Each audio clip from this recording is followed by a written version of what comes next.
Yet another short video to discuss what is a concealer.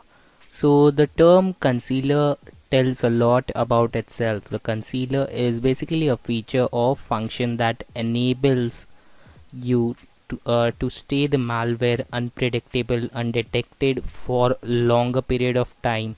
And in this example, the script that is running in the background will be unpredictable, and the user will not actually know that the script is running. Even in email attachments, the Excel file, the attachment will have my macros enabled, which will be hidden from the malware anti-malware systems, and the registry modifications while you install a cracked software.